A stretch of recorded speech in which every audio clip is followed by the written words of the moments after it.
চেষ্টা আপনি করেন নাই। আপনি বলছেন আমি নামাজ পড়ছি জান্নাতে চলে যাব, রোজা রেখেছি আমি জান্নাতে চলে যাব। এভাবে করে যদি সব বিষয়ে প্লাস পান, আল্লাহ যে কোরআনে কারীমের ভিতরে বলেছেন আনাকিমুদ্দিন ওয়ালা তাতাফাররাকু ফীহি, তোমরা দিন কায়েম করো, এই দিন কায়েম করার ক্ষেত্রে তোমরা বিচ্ছিন্ন দলাদলি হইও না, এই কথা যে আল্লাহ বলেছেন সেই কথাটা আপনি মানলেন না। ওই সাবজেক্টের মধ্যে আপনি ফিল গেছেন। আপনি বলেন কিয়ামতের ময়দানে আপনি বিজয় হবেন নাকি ফেল হবেন? কথা বোঝা যায়? আমি আলোচনা শেষ করব, আলোচনা শেষ। কিয়ামতের ময়দানে আপনি কি পাস হবেন না ফেল হবেন?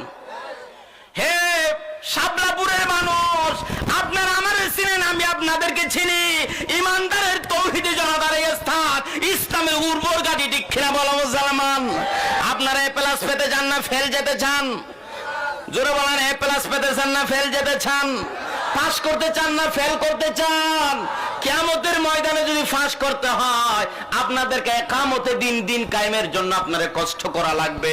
এই জন্য সবাইকে দিন কায়েমের জন্য, কারা কারা আর এই দিন কায়েমের শরিক হবেন দুহাতুল আল্লাহকে দেখা লিল্লাহি তাকবীর।